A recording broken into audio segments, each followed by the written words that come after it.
Hi, I'm Mack, and I'm on a mission to see the hurting get healed and the healed go out and heal others, in order for all of us to experience the true love and light we desire. This podcast is me sharing my journey with you, so you don't feel alone in your journey. Welcome to the Golden Rule Revolution.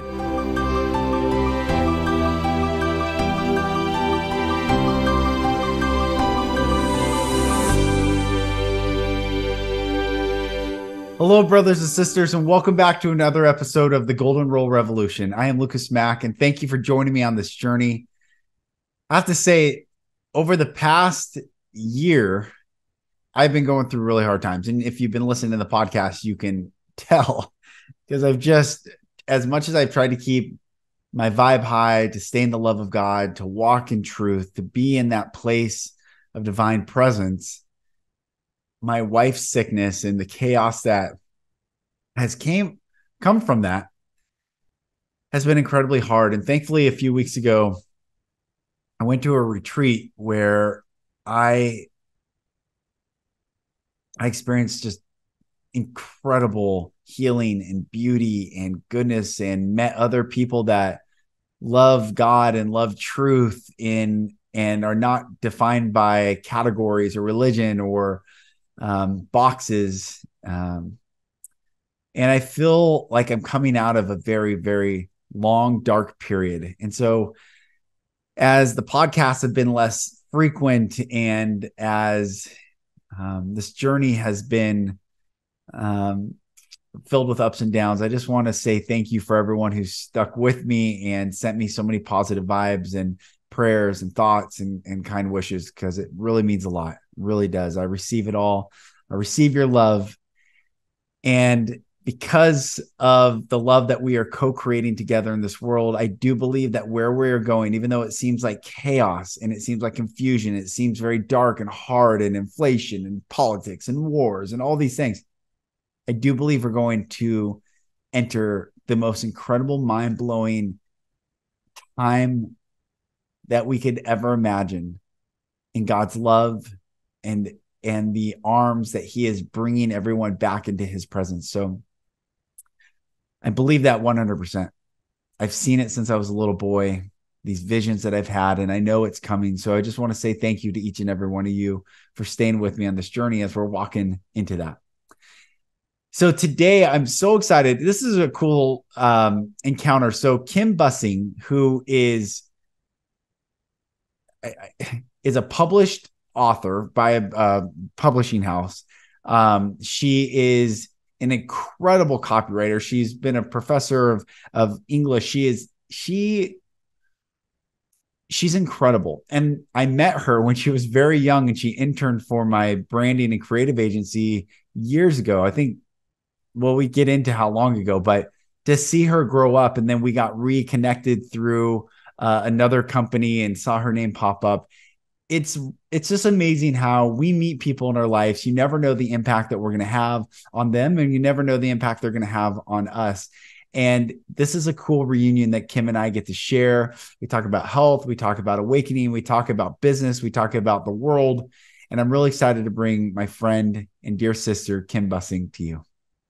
Well, everyone, like I said, it's very rare to have these beautiful intersections in life with the same beautiful soul over and over throughout this journey that we're on. And Kim, I am so thankful you're on the podcast. Thank you for coming on. And what a wild way that we keep getting connected throughout the years. I know. Thank you for having me. And I realized, I think it's been almost 10 years since we first met. Yeah, it's amazing. And wild. I didn't have this baby, and everyone, I got baby in the lap while I'm doing this podcast right now. So we'll see how it goes. But I know 10 years of beautiful intersection of work and life. And I mean, I even gave a keynote and met your mom one time. I mean, that was random, right? I mean, just yeah, wild. It's been all over. I was reflecting, and I think that the career I have now is probably fully because of you. So I'm just really thankful that our paths do keep crossing in this way. Yeah, it's beautiful. Yeah. So, I shared a little bit in the intro of how we met and what you were doing, but share your journey of how even you and I did first connect, and then what you've been doing since then. Yeah, definitely. So 10 years ago, I was in college. I had no idea what I wanted to do. I thought I was going to be an econ major and go to Wall Street and make a ton of money doing finance stuff. And then I took one creative writing course and changed my entire life plan. And I just randomly applied to work at your company, Fourth Avenue Media, as a intern of something. And then afterwards, I started working as a copywriter for you on a freelance basis. And then it's kind of spiraled and our paths have merged once again. It's so cool. And It's truly, Kim, I've shared this with you before. yeah. But I'm going to let everyone know, out of all the writers I've ever hired and worked with, you are hands down the best Thank you. writer. And now look what you're doing. You're a published author. You have another book deal. I can't wait to hear all the things you're doing. Yeah. So I just got a 3-book deal with Penguin Random House to write fairy tale retellings for middle grade audiences. So your kids, you can buy them for your kids pretty soon Awesome. in spring 2025. Amazing. Yeah, and I started running my own kind of creative consulting agency. I've been doing a lot of creative direction and obviously copywriting, and then just kind of moving into my own thing because storytelling for me is so important. And I just realized that I wanted a lot more control over how I was helping people tell stories, and whether that's working with authors or with brands. And so then I just having my own thing really allowed me to have that control. What what drew you initially to the creative side and writing, and what excites you about it to this day? A complete accident, I think. Mm. I have been writing ever since, like before I could actually hold a pen, I was telling stories. And so it was just such a natural part of who I was that I didn't understand it was a career, but it was just something that I was good at and naturally gravitated to. So I kind of resisted it for a long time because I thought you can't actually make a career out of writing and storytelling. No one cares. Publishing a book is so hard. How was I going to do it?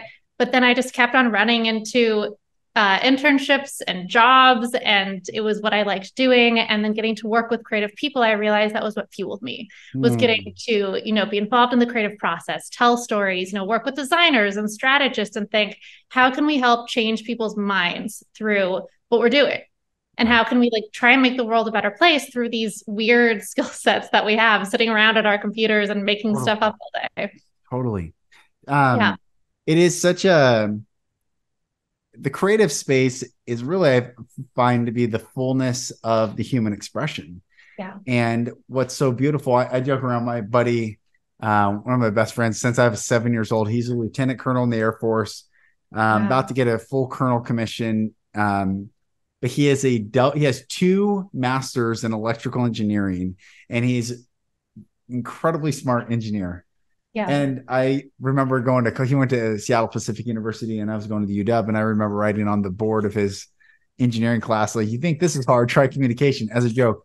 But truly, without the ability to express articulately and passionately in a way that people understand, doesn't matter how much of the left brain gets developed, it's the right brain that's needed to engage people with that message or with that product or with that idea. Yeah, definitely. I think with engineers and tech brands, one of the biggest problems they face is that inability to communicate what they're doing. They can be the smartest people in the world, have the best, most innovative product in the world, but if they can't express that, it's not going to reach audiences, because audiences don't care if you have a cool piece of tech. They care about what it means to them. And I think bridging that gap is really where communication and storytelling comes into play. And that's what makes it so fun, because you're thinking not just of business and products, but you're thinking, okay, how can I make someone's life actually better? Yeah. And how can I, solve this problem? And I'm not an engineer. I come from a family of engineers. I don't know what they do, and I've never figured it out, but it's nice to know that there's a way I can take what I am good at, yes, and still help solve those problems. I love it. We were talking about AI when we connected most recently, and the challenge or opportunity that we all face of how to be more human in the age of AI. And how have you seen, what is your view of AI and everything that's going on right now? Yeah, it's really interesting because I've actually been talking to a lot of AI companies that want writers, which really surprised me because I thought my job was going to be obsolete. I went through a period where I was like, everything I know doesn't matter. And it was very confusing because it felt like what I was doing was very human. So I didn't, understand how that could be lost. And apparently it's not lost yet. I think that there's a lot of opportunities. Like we could use it in a productive way to automate the things that we shouldn't have to spend our time doing. Yeah. Like if it's filling out data sheets, I think that's great because it does give us more time back in a period where people are so overworked and so burnt out that they're miserable at their jobs instead of being able to find, career paths that are a lot more fulfilling. They can tap into things that matter more. But I think that we have to understand as a culture that this is a tool and you can't replace what matters most. People talk about having a robot write an email for you. I mean, maybe if it's a generic customer email that's inquiring about like what products you have available, yeah, that's fine. But with the way we interact, we need to actually speak to each other and figure out where we're coming from. And one thing I've been noticing a lot is people are trying to automate novel writing. And there's like a whole like influx of AI written novels on Amazon. They're terrible. They're not even making an effort to pretend to be human. And it's drowning out sales and opportunities for self-published authors mainly because they just don't have the budgets of someone published by a major publishing house. And it's so strange to me because stories tell us so much about who we are.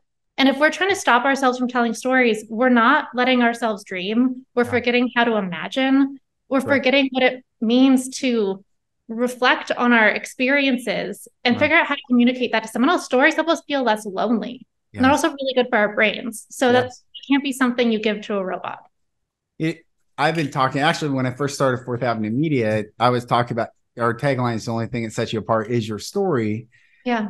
And what I saw companies struggle with, they're really good at talking about who, what, when, where. Or I would actually say they're really good at talking about what in the particular, and then a little bit better with who they could talk about who they are a little bit. Maybe they didn't know their culture. They didn't have their internal values nailed down, but they knew who they were for most part and what they do. They struggle with a purpose. They struggle with why.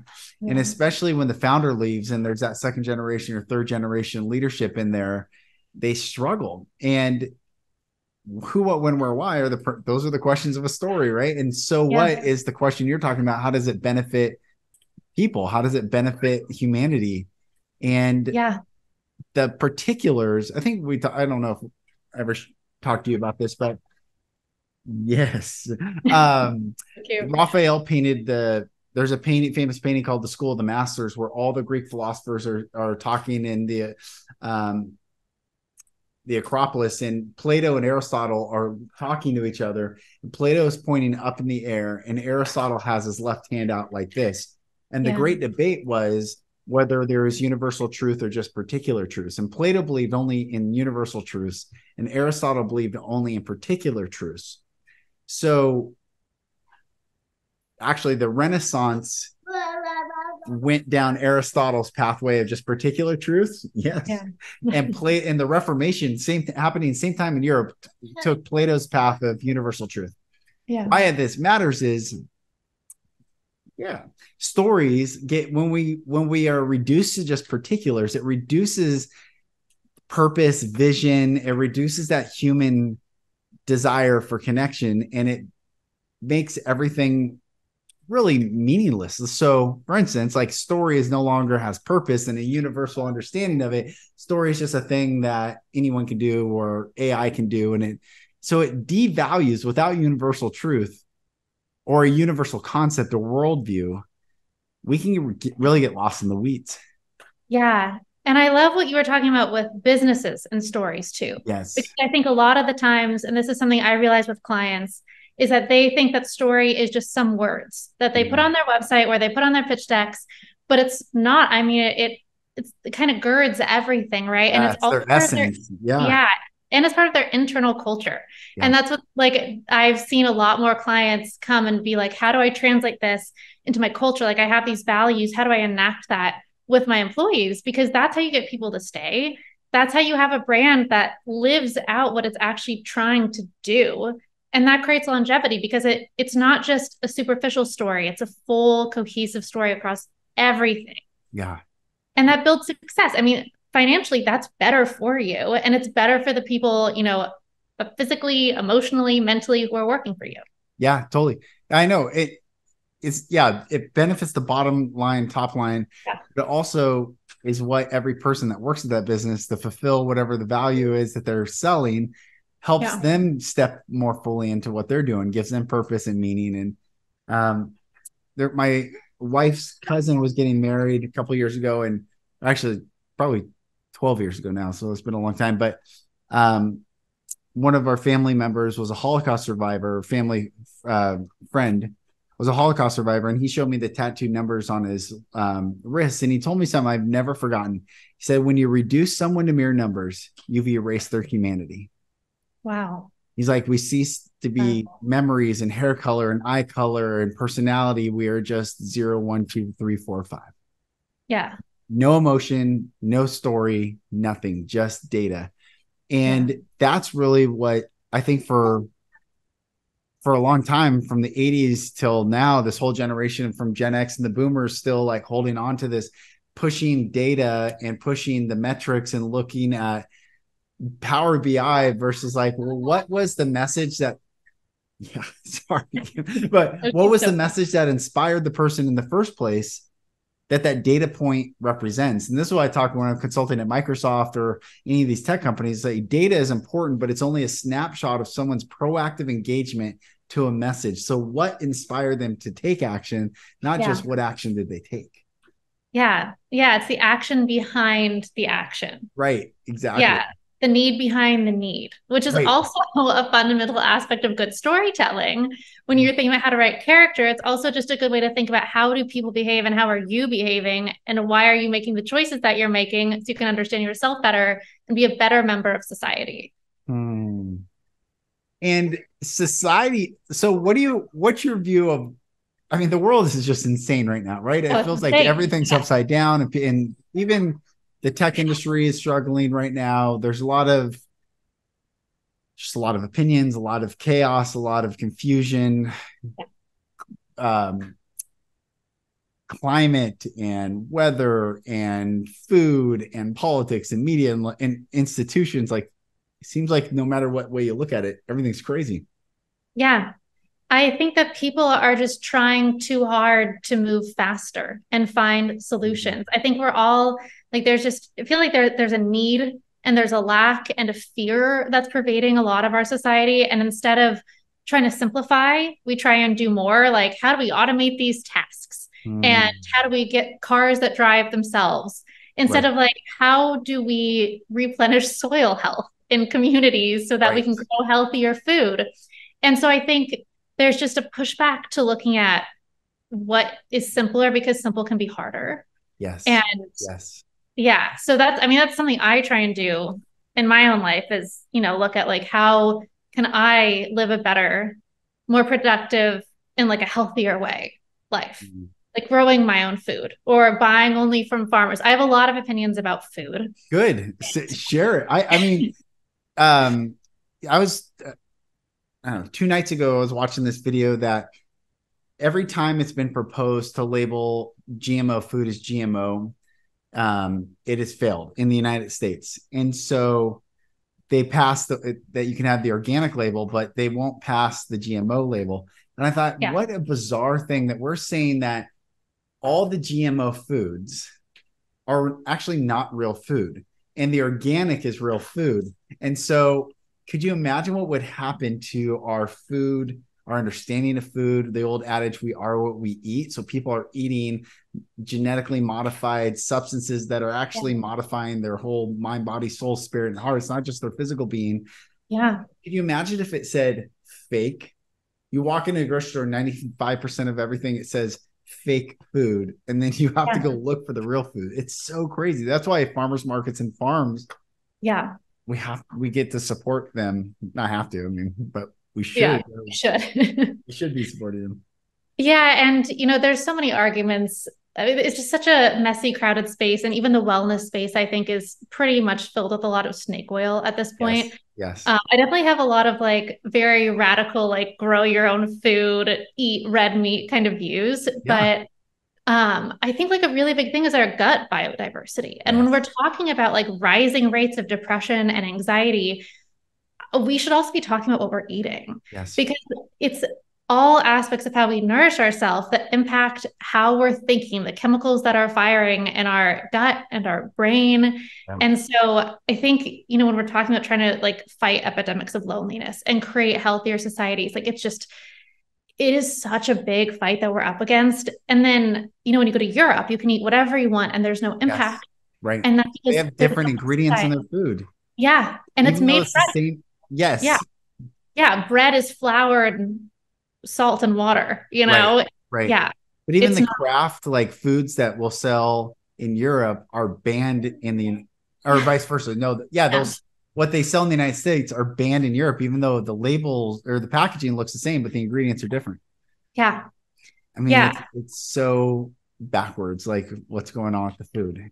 It's so backwards. And I think it's just, we have too much noise. And especially with social media, there's just too many people trying to put a stake in the ground, trying to sell something that we aren't connecting authentically anymore. Like we're not having conversations about how to live better lives. We're having conversations about how to sell more stuff or how to look like you're having a better life than somebody else. Right. And Right. that's why the wellness industry is booming, because you can sell these outrageously priced things that do nothing, but it's that halo effect of, hey, I buy this product. Right. So I'm goopier than you are. There's the whole sovereignty movement. I don't know if you've heard of the comedian. I'm not necessarily a fan of him, but Benjamin Owen. I don't know if you've heard of him, but he was a Hollywood comedian. He started this whole thing called Beartaria or something like that, but it's a whole like underground movement of people growing their own food, creating their own farmers markets in areas that they live in, if there isn't one, supporting each other, growing your own chickens and having your own eggs and farms and basically this whole movement of homesteading, which I love. And I'm actually in talks with some people about doing something very similar, because we have to, first of all, if the power goes out, or if the supply chain, God forbid, goes down, or like we're so far removed from what it means to be a human, to be taking care of ourselves. I don't want to have to rely on the supply chain for taking care of myself or my family. Yeah. Yeah. And I think that's something that we're really seeing a lot more right now with the rise of AI, is having things do more things for us. So we're further removed from being able to take care of ourselves. And I've spoken to some people in AI, and they think there's going to be a huge backlash against all this content generation, because people want people who can think for themselves. They want people who have innovative ideas and creative ideas. And if you're relying on a robot, that part of your brain is going to weaken. And it's the same thing with, my boyfriend and I are trying to start a garden, and we're like, we don't know where to start, because we just haven't had to do this for so many years that it's a whole research process. And it's like, oh, we could just go buy it somewhere. So it's like we have to relearn how to actually tend to our own garden and grow our own food. But it's a really weird time. Have you heard of I don't know what it's called, but putting copper wire in the plants? Have you seen any of this stuff? Like I'll send you a picture after this podcast. Okay. But there's a guy I follow, showed 3 pictures, 3 plants, same room. Okay. One got just water and sunlight. One got water, sunlight, and fertilizer. And the fertilized plant was a little bit bigger. And then one has a copper wire a couple inches dug into the ground, and it's coiled, and it is 5 times bigger than the fertilized. And it's showing like the technology that they used to do, ionizing the air. So like the soil has to be obviously replenished, but also bringing in like energy to the plant through the copper wires are making them explode in growth. So wow. I will say there's so much there. And I would say they, because there are the theys that if they gave us, for instance, the same people that make the sickness also make the cure. And it's the same thing with food. They don't want to show us how to live in abundance and free food, because they don't make any money. And for instance, now that I've lived in Texas and I'm around so many people in the oil industry, a buddy of mine said there is no such thing as fossil fuels. He said, think about how many fossils would have to exist, like how much decay, and he's like, it's so ridiculous. What they did that for is because they want to create scarcity. And if they can create scarcity, then they can control the price. He said, but oil is like blood of the earth. It replenishes every 3 months. And so that's why these companies can drill forever and there's not a scarcity. So it's marketing. Everything is marketing. You know, when you look at it from that point of view, it is everything marketing. is marketing. Yes.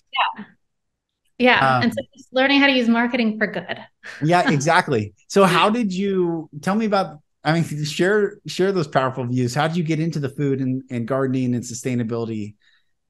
Yeah. Yeah. So my mom was just always really into it. Growing up, we were always a very organic household. We were drinking kombucha before it was cool. We were drinking kombucha from the store when it was still like it had an alcohol content, but no one knew about it. So they didn't like market. So I would just be this 8-year-old with my like regular good fermented kombucha. That's amazing. Getting all my gut health in. And so, I mean, you know, there was cod liver oil, there's all this stuff at home. One of my aunts has chronic fatigue. So she got really into like really health oriented stuff. And she would pass on these messages to us. So, you know, getting off gluten when I realized I was having a lot of weird health issues, and that kind of solved everything, and learning how to soak beans to get the nutrients out of them, and, you know, the importance of eating organ meats. Yeah. So I definitely pushed back in college. I was like, I'm going to eat as many Cliff Bars and donuts as I can because I'm so sick of this. Yeah. And then I got into my later 20s and I was like, oh, I need, you know, you do need to take care of yourself. And also just because these sustainability conversations and climate change conversations are so prevalent, and you see those very clear ties to the food system, I've just been really trying to, you know, make sure that I'm living those values and also finding new ways to help share these views, because I mean, people are going to hate this, but there's all this stuff about cows. Not my audience. They'll love it. You can go, we can say whatever you want. Okay, perfect. Because, you know, there's all these conversations about cows right now, and everyone's like, cows are causing climate change, but it's how we're raising the cows. No, seriously. I mean, truly, everyone knows this who listens to me. Stop believing pretty much everything that's being said. Everything. Yeah. How much, first of all, plants eat carbon monoxide and carbon dioxide. It's like we're actually feeding plants the more carbon in the air. We're not killing it. It's so silly. And like I was doing some research because I had some family members get into Beyond Burgers, and I knew it was going to be an argument on family vacation. So I had to arm myself with some research. And, you know, we talk about sustainability conversations in terms of carbon emissions, especially in terms of animals, because then, you know, the non-meat products can use that as an argument for what they're selling. But a lot of it is also soil health and biodiversity. And when you're growing things that are monocrops, that's super, super bad for soil health. And it's much harder to get soil health back. Whereas a cow that's being fed grass and it's pooping a lot, that's great. That's right. I mean, I was just talking to friends about this. The reason we have the term holy shit comes from the term holy cow, comes from the term of Baal worship, or the cow. Like when they built when the Israelites leave Egypt, or the Hebrews leave Egypt, they make a golden calf. It's because the cow, the age of Taurus, that's why Indians don't eat cow to this day. It's sacred because the cow produces psilocybin mushrooms from their poop. Like the cow is much more like, it's the milk is life, the meat, there's so much more to it. Like, when we don't have a holistic, what I'm saying is like, when we don't have a holistic understanding, and for instance, like those monocrops, just to till those and harvest those, they're killing every species of animal, that snakes, rabbits, like chipmunks, squirrels, they're wiping mice out. They're killing much more to harvest these plants than it is to, you know, harvest sustainable animals. And we're not telling these stories because, you know, there are voices that are much louder. I think people get triggered, and then you're like, whoa, take it easy. And then I think it also becomes so much a part of our own view of ourselves and our values, and not eating meat becomes, you know, something that like you show that you're valuing animal life, and you show that you're valuing the environment. And that's great. And like I love animals. I think those are great values. But it's just very frustrating that those views get twisted by people who can, yell about them the loudest and be like, yeah, Yes. you're so much better. Here, buy this like $15 lab made burger Right. made Right. out of whatever. And it's like, this is not right. And we're not letting people like live their authentic lives because we're Yes. not telling them the whole picture. That's right. That's right. Yeah. And my view of the world and humanity is if the lights go out, if the power goes down, what does being a human actually look like? Like Mm-hmm. we are made to be part of this ecosystem, and Yeah. Beyond Meat's not a natural part of the ecosystem or any of these manufactured foods or GMOs. What's natural is what grows Yeah. naturally. But also I was thinking, because I was talking to someone about this the other day, concept of slavery globally, but in the United States, we hear so much about the slaves. I'm like, what type of food industry supported the amount of slaves working manual labor every day? I'm like, I've never heard anything about were there farms just to support the Yeah. slave industry? And I know this is a bizarre thing, but I'm like, what type of food were they growing? And was it more nutrient back then? Could they grow less essentially, but one could have the nutrition of 5 or 10, whatever it is, apple, broccoli, corn. Yeah. Yeah. Well, I think that when you look at the nutritional value of what's sold in stores versus what's grown on a farm, it's so drastically different. And also the way you feel, also the flavor. Like, I don't think when you have these hyper pesticide crops, you're going to get that same value, which is so sad because then I also feel people try and make these good choices and what's being sold in the produce section is not Right. cutting it. Yeah. Yeah. I think we talked about this last time, but there's this whole concept of the Great Awakening, and there's like woke, and then there's awake, and it's unfortunately always split between, like, there's no accident in the movie The Matrix that Morpheus offers a blue pill or a red pill, and our political parties are based in blue and red. And there's this concept of blue and red lights, when flashing, hijack our brain and cause us to fight or flight, which police officers use. And there's this constant dividing people in the blue pill, which is like everything's good, and I believe that they have their best interest in my best interest in mind.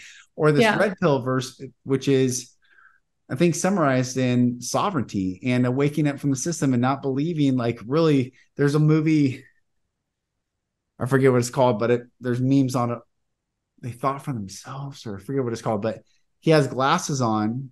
When he has his glasses on, he can see what all the billboards in Manhattan say. And it says like, obey, submit, trust. And he takes his glasses off and he can Yeah. see the ads like, escape away, and he could see the truth when he had these glasses on.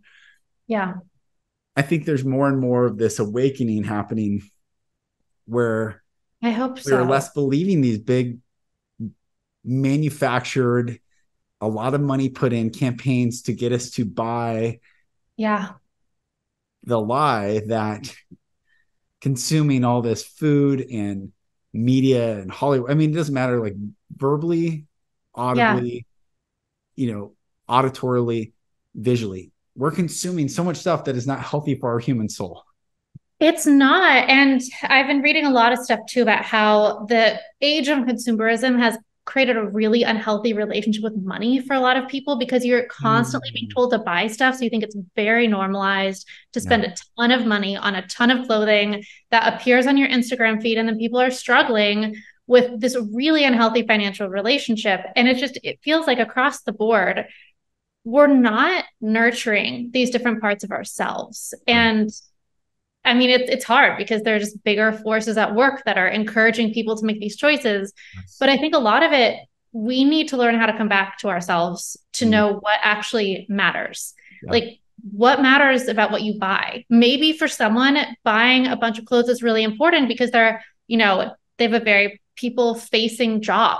Mm-hmm. And they need to present themselves in a certain way and it brings them a lot of joy. But being able to identify that they're purchasing something out of joy versus an unnamed need, I think is the big thing.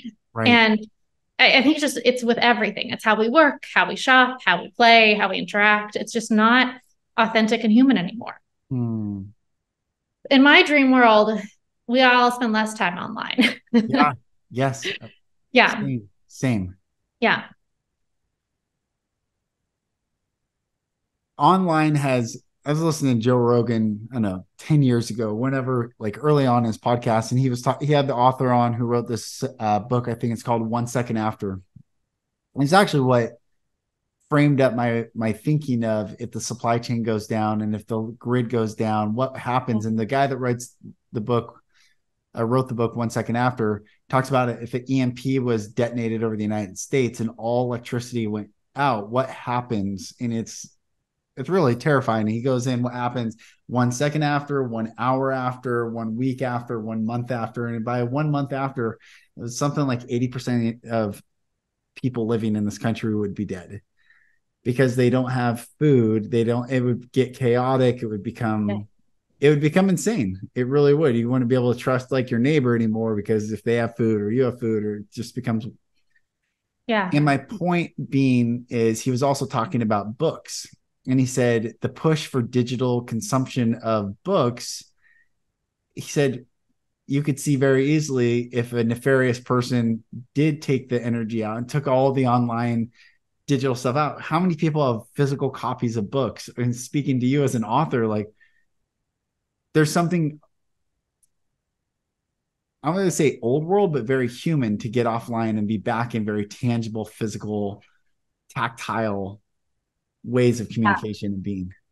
Yeah, I completely agree. I mean, support your local libraries. It's great for your community. It's great for the authors. Libraries are amazing. I love the library. And I'm so guilty. I use my iPad to read all the time because I was traveling a lot, and it was just so much easier because I read fast. Yeah. And then I realized I was really reliant on it to get books. And when it died, I'd be like, well, I have nothing to read now. And it's like, I have books in my home.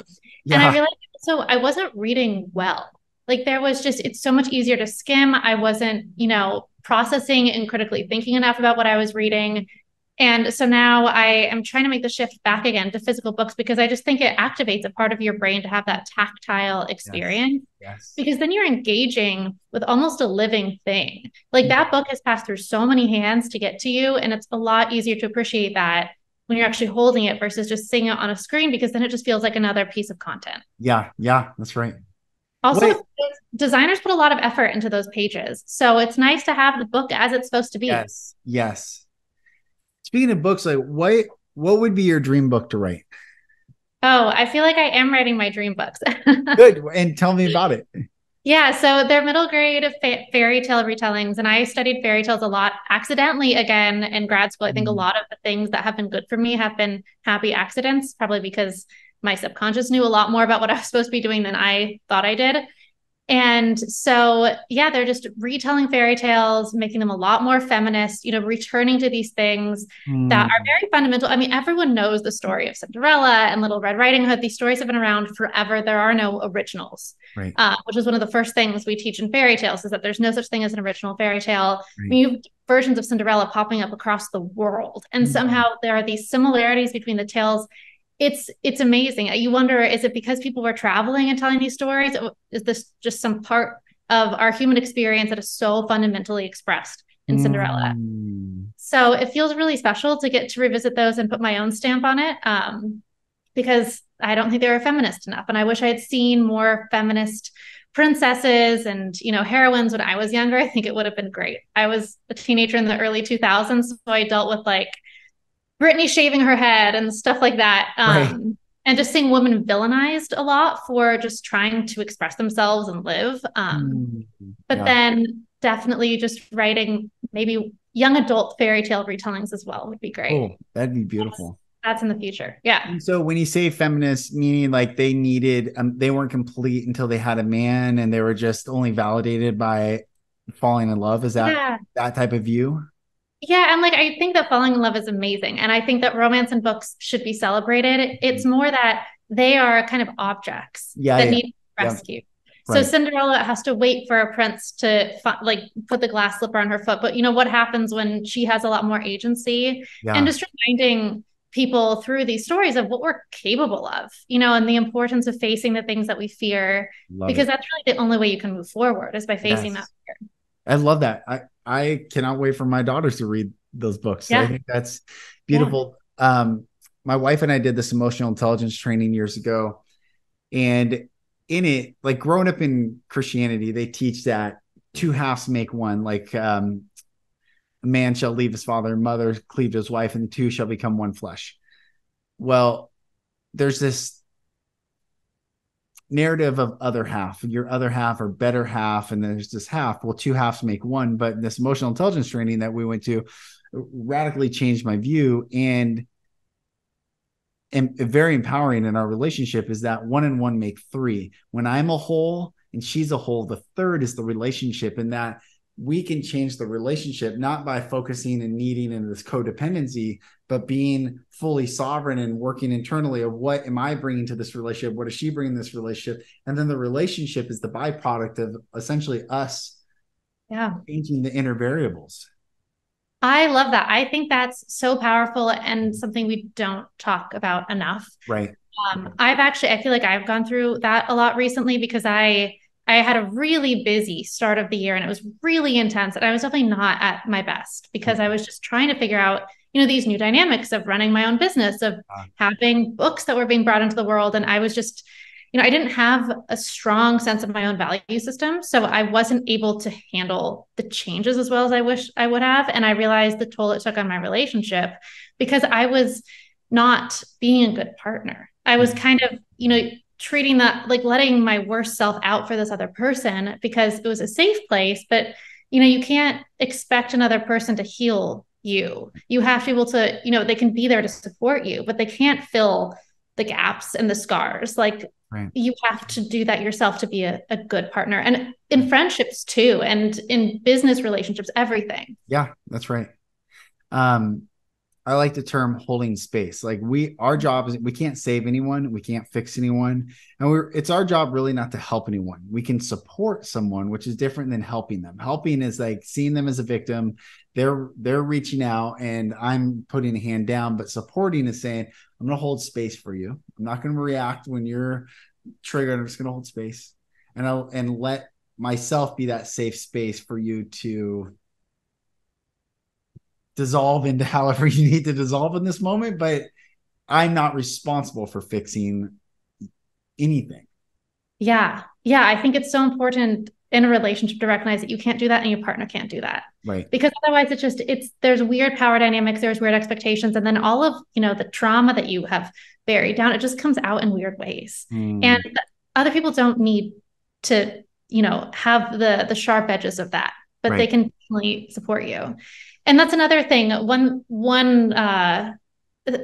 pillar of work that I hope to move into soon is helping, executives and business leaders tell their own stories. They don't need to be novelists. I don't think everybody needs to be a novelist, but being able to write it down, like their life is a story and they are characters, to help find those That's cool.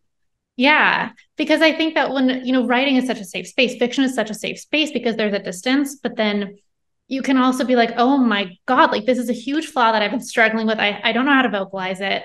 And just being able to own that story because, these weaknesses are really what make us strong. Yeah, that's right. That's right. It's just how we deal with them. And you can either see it as more of, you can let it bring you down or you can use it to help drive you forward. So yeah, it's part of the hero's journey is to go face that. Yeah. I reference it quite a bit, but I love the Star Wars series in the early one when Luke Skywalker's with Yoda and he's like, what's down there? And he's like, whatever you need, or, you go down there and find out it's exactly what you need. And then he sees Darth Vader in the cave, and then he hits Darth Vader, breaks his mask off, and he's in the mask. And so his greatest fear was he was going to become his father and this dark consciousness, but he had to go face that in order to realize he's not that. Yeah, like a really good character faces their fears because it's interesting writing. And And it's so hard. I used to talk about this with my therapist a lot because obviously I'm a writer, so she used those metaphors and Yeah. parallels, but often we are not good characters. Like we see something scary and we retreat. And I think that makes us really frustrated with ourselves because we're not letting ourselves, tell good stories and also, find out who we can be, reach our full potential. So I think we need to learn that it's okay to mess up. And Yes. I really think that the culture is shifting a bit, that there's a lot more room for failure, and failure is seen as a good thing these days because it means you're trying. Yeah. But I think that is a big stopping point for a lot of people. Whereas if Luke Skywalker was like kind of Right. scary, it'd be a Right. really boring movie. Yeah, that's true. It's true. I'm Yeah. on a mission to help people to become the heroes of their own story, that they no longer idolize other people and put them up on pedestals, that they are like, for instance, what I've gone through in my life and what I've faced and overcome and spoken about. Like, I'm my own hero. There's no one else in the world that I look to like, oh, I'd like to be like them. I'm really proud of like, I have faced it. I've talked about it. I've gone there. I keep going there. There's always more, but most people are just not empowered, I think, yet. And I do think it's changing, like you're saying, but they have not been empowered to face their fear and understand that in facing it, that's the only way to grow. And the only way out is through, as opposed Yeah. to we're taught the only way out is out. I heard this preacher say once, this old British preacher died in 1994. He said, everyone wants the upper room experience, which is referencing the book of Acts when like the Holy Spirit comes into the room and everyone's like on fire for God and doing miracle. Everyone wants that. Yeah. That sounds really cool. But no Yeah. one wants to die to get there. Like everyone Yeah. wants heaven. No one wants to die. And that's the human journey, the dichotomy of like, we can't live until we face our greatest fears. Like there is no life until we understand death. Yeah, and I think a lot of the times we don't know what our fears are. It's like that fear Mm, underneath the fear. A few months ago, I was really worried about my job. Just again, it was because of AI, it's because of automation. I blew it completely out of proportion. And I was like, this is a very odd response to something that hasn't passed yet. Like I haven't lost clients. Things are going fine. I have a good support system. I have my family and my friends. Why am I freaking out so much? And I realized it was because like I had my identity so much tied up in what I did that it was not the loss of work, it was the loss of who I thought I was. And mm, so it had to be this big recalibration. Obviously, I have bigger fears than that. Like there are other fears yeah, that happen in my life, absolutely. but Yeah. Yeah. it was just really interesting to dive into that and be like, wow, it's like these really fundamental things that we've told ourselves. And we tell ourselves so many stories just to survive. And eventually we have to confront those stories that are there to kind of like help us through one situation, but maybe aren't helpful in the long term. Mm. I'll share one of my greatest fears. So growing up, being abused the way I was, and then stalked and all the insanity, I was always afraid I was going to be hunted down and killed. And by who? My father and his world. And when I met my wife, she had a dream when we were dating that these black robed figures drugged me away, and they had a power drill and they were drilling into my head. She's screaming and I'm getting drugged away, and they look to her and they say that, and this is her dream, but and I had never talked about the fear of being hunted down Yeah. and killed.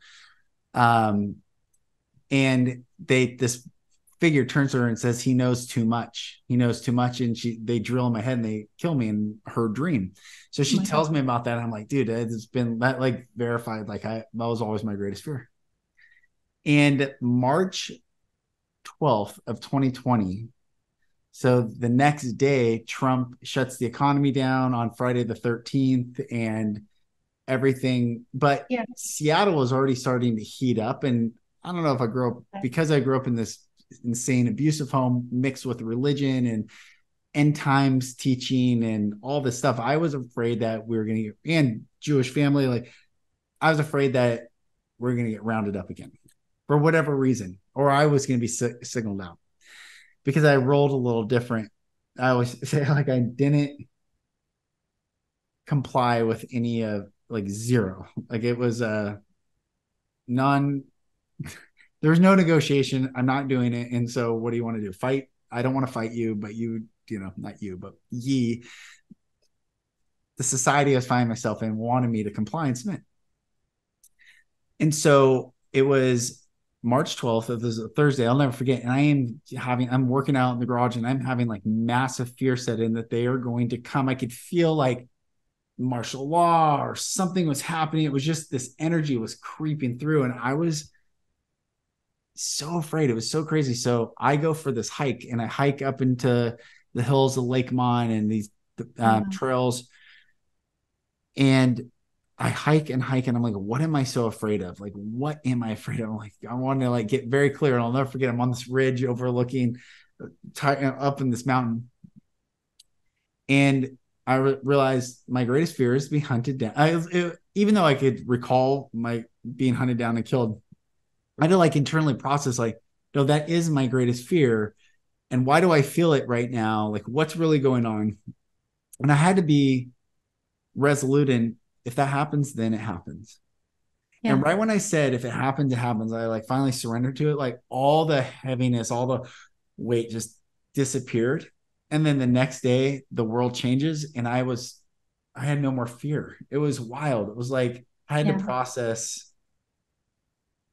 I mean, not that I had no more fear, but I had no more fear about that happening, even though it could have been a real scenario or not real scenario. It didn't matter so much. It was irrational, but it felt logical, Yeah. Well, because so many of those fears are so ancient to ourselves, right? Like they come from that childhood place. Yes. And so it can be really hard to find the logic in them and be like, how am I reacting to this situation because of something that happened 20 or 40 or 60 years ago? Yeah. And when you figure that out, it's a lot easier to work with it because you can rationalize it. Yes. And like my experience during COVID, I had so many body fears about my body being out of control that I was just panicking all the time. Whenever I leave the house, I'd be like, oh my God, I've given myself COVID. Like I didn't have enough self-control to not go on a walk.